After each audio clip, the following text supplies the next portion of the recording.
अस्सलाम वालेकुम dear members. आज की जो वीडियो है this is the continuation of the first two videos जिसमें मैंने आपको basic definitions and concepts of chemistry के बताए थे। So this one is also about that.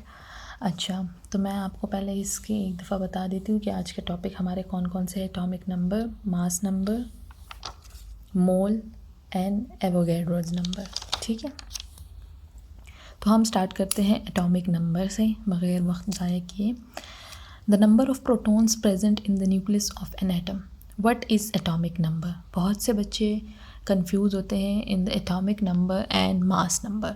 ठीक है, बहुत ही आसान है, आप एक दफ़ा इसको समझ लें अच्छे तरीके से, आपको फिर इसमें कोई कन्फ्यूजन नहीं होगी। ठीक है, the number of protons present in the nucleus of an atom, उसको हम एटॉमिक नंबर कहते हैं। क्या? अब इसको समझें कि द नंबर्स ऑफ प्रोटॉन के नंबर्स यानी कितने प्रोटॉन्स प्रेजेंट है किसी भी एटम के न्यूक्लियस में।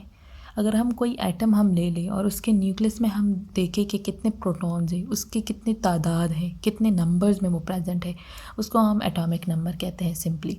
उसका सिंबल है Z, उसको हम रिप्रेजेंट करते हैं बाय Z, जैसे हम पीरियोडिक टेबल में भी करते हैं उसको ऊपर लिख के। ठीक है, फिर है एग्जाम्पल में जैसे हाइड्रोजन है। हाइड्रोजन बहुत आसान है, पहला एलिमेंट है पीरियोडिक टेबल का, इसलिए मैं पहला एग्जांपल इसी की ले रही हूँ।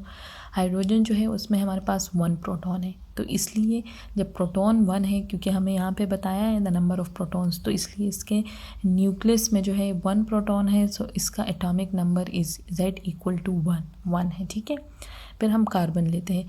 कार्बन में जो है वो क्या है, हमारे पास प्रोटॉन के नंबर जो है वो क्या है, 6 है। जब प्रोटॉन के नंबर 6 हैं यानी 6 प्रोटॉन्स प्रेजेंट है कार्बन के न्यूक्लियस में, तो इसलिए इसका Z = 6।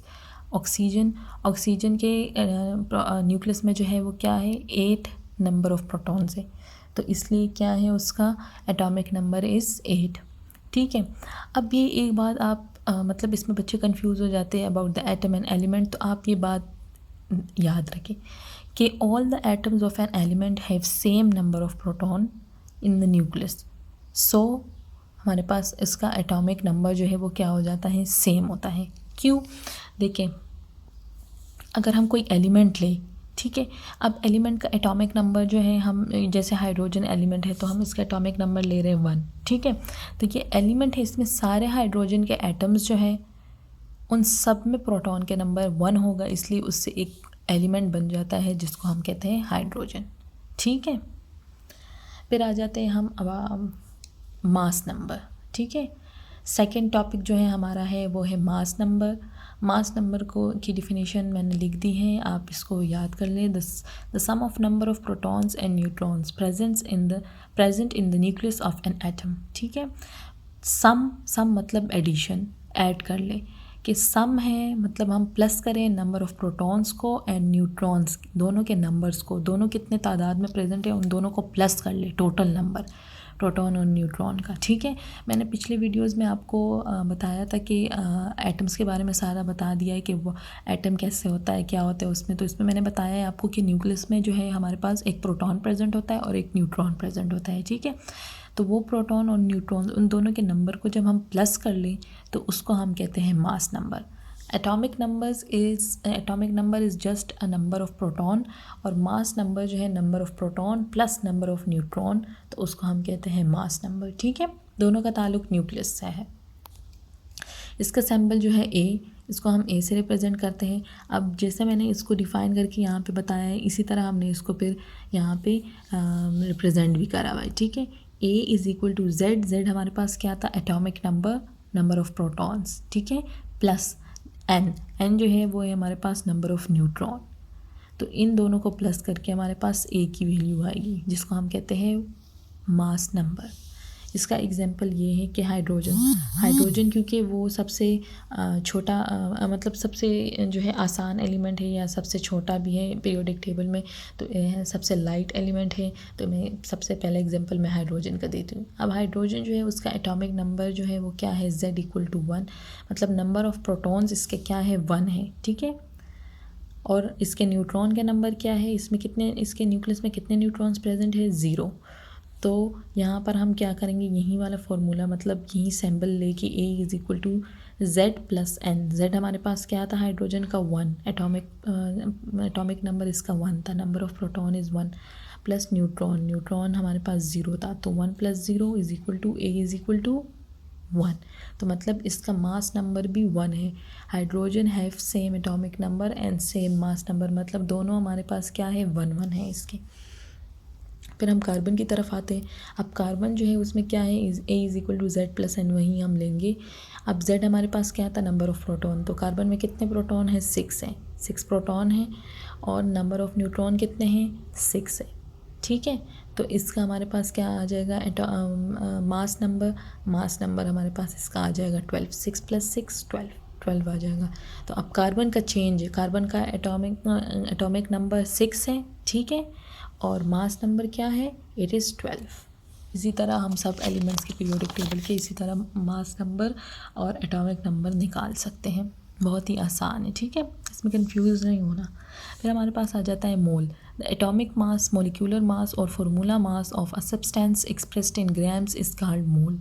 मोल क्या होता है हमारे पास कि किसी भी एटम का या किसी भी सब्सटेंस का हम उसका एटॉमिक मास, किसी भी सब्सटेंस का, एटम का नहीं, किसी भी सब्सटेंस का एटॉमिक मास, मतलब सब्सटेंस हमारे पास क्या हो सकता है, एटम हो सकता है। जब हम एटम लेंगे तो उसका एटॉमिक मास आएगा, जब मोलिक्यूल लेंगे तो उसका मोलिकुलर मास आएगा, और जब किसी भी एटम के हम मतलब किसी भी सब्सटेंस जो है वो उसमें जो है 2-3 एटम्स हैं, तो उनके जब हम फार्मूला यूनिट्स लेंगे तो उनका जो है फार्मूला मास आएगा।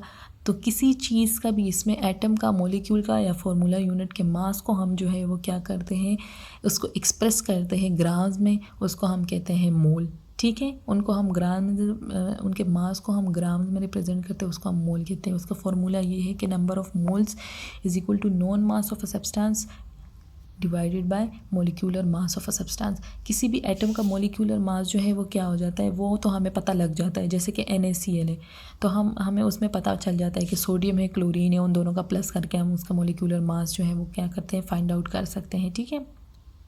जैसे हमारे पास क्या है, वाटर का है, तो वाटर का हमारे पास हाइड्रोजन का H2 है, 2 प्लस ऑक्सीजन हमारे पास क्या है 16, तो 2 + 16 = 18, तो उसका वाटर का मोलिकुलर मास क्या है, वाटर मोलिक्यूल है ना, तो उसका मोलिकुलर मास हमारे पास 16 है, नहीं 18 है, सॉरी 18 है, ठीक है। तो वो 18 हमारे पास क्या है, वाटर का मोलिकुलर मास है। अब किसी भी क्वेश्चन में हमें उनका मास जो है वो दिया होता है, ठीक है, कि इसका मास ये है, नॉन मास मतलब जो हमें पता हो, तो वो दोनों हम डिवाइड करके उस एलिमेंट, उस मॉलिक्यूल या उस फार्मूला या उस सब्सटेंस जो भी हो, उसका हम number of moles find out कर सकते हैं, ठीक है। फिर हमारे पास आ जाता है एवोगाड्रोज नंबर। एवोगाड्रोज नंबर जो है वो क्या है, it is a collection of 6.02 × 10⁻23 particles. मतलब हमारे पास जो है एवोगाड्रो नंबर, असल में ये आपने याद रखना है कि 6.02 × 10⁻23 पार्टिकल्स। अक्सर MCQs में यहाँ पर 25, 26, 29 कुछ भी दे देते हैं और बच्चे इसमें कंफ्यूज हो जाते हैं, तो आपने असल नंबर 23 को याद करना है, ठीक है, और ये आपने पार्टिकल्स याद करना है। एवोगाड्रो नंबर असल में ये इतने पार्टिकल्स हैं किसी भी एटम के, किसी भी मॉलिक्यूल के, किसी भी फार्मूला यूनिट्स के। जैसे कि मैंने मोल्स में बताया कि उसको हम क्या करते हैं, वो किसी भी एटम, मॉलिक्यूल या फार्मूला, उन सबको मास में, जब हम उनके मास जो है वो ग्राम में हम एक्सप्रेस करते हैं तो उसको हम मोल कहते हैं। इसी तरह इन सब के पार्टिकल्स को, यानी number 6.02 × 10⁻23 number of atoms, molecules और formula unit is called Avogadro's number. जैसे मैं एग्जांपल में बताती हूँ, आपको इसमें से अच्छे से समझ आ जाएगा कि 6.02 × 10⁻23 पार्टिकल्स जो है वो क्या है, 1 मोल के बराबर है।